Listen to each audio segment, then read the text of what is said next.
Kick me. Kick me, Nurani.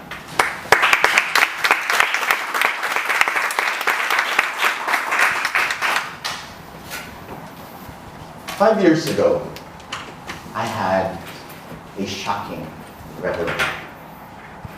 It was shocking enough that it cost me so many nights thinking about my life.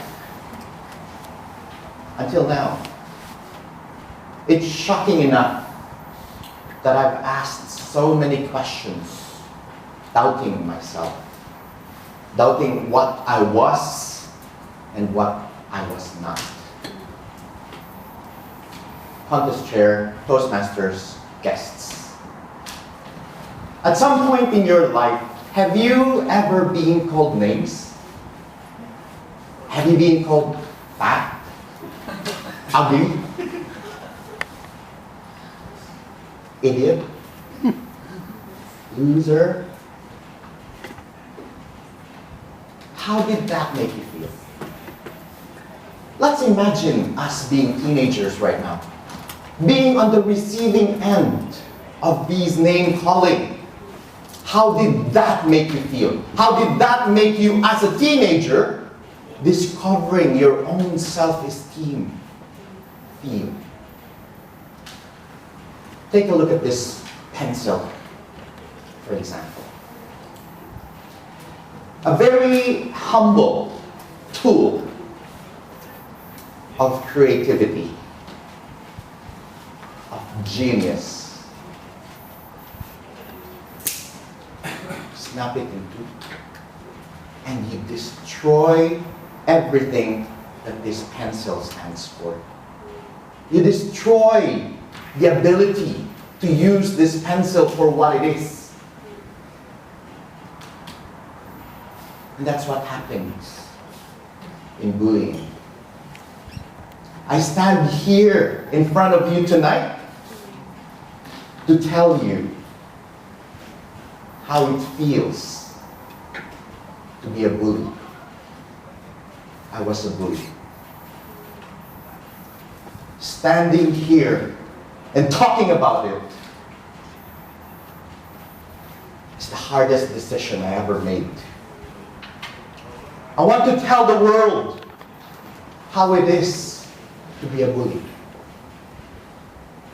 I want to tell the world how I feel now that I was a bully.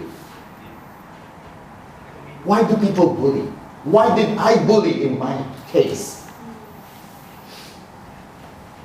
First, when I was a teenager, I was in a period of personality issues. I wanted to be the cool guy in school. I wanted to be popular.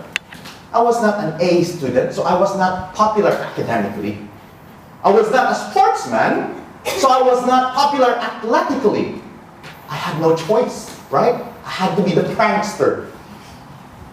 Trust me, the pranks that I played, people still talk about it in my high school. I was the stuff of legends.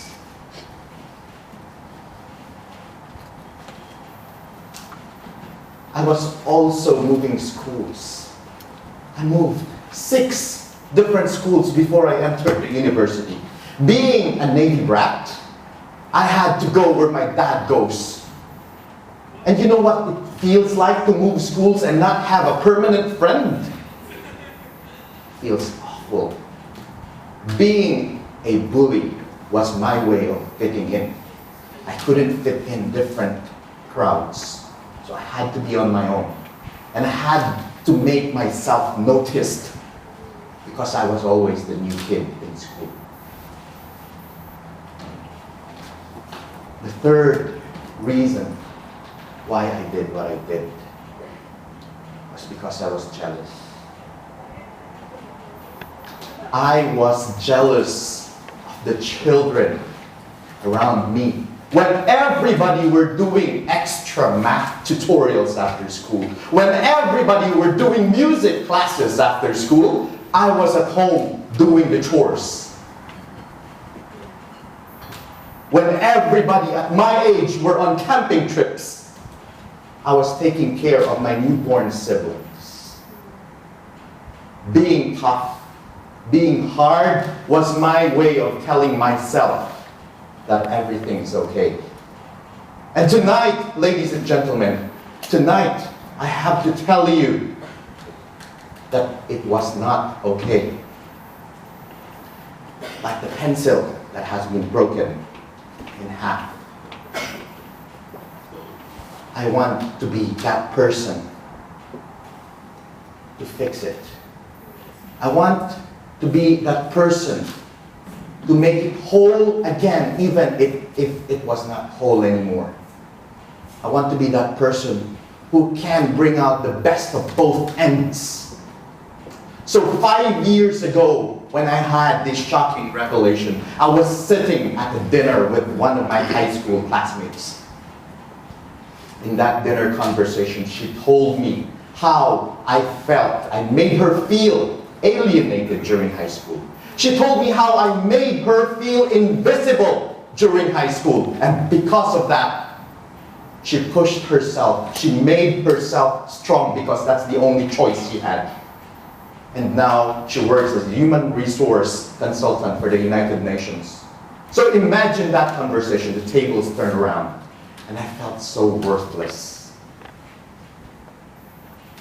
I don't want that anymore. I want to put a stop to doing those things. And I want to be the instrument to stop that in my own little way.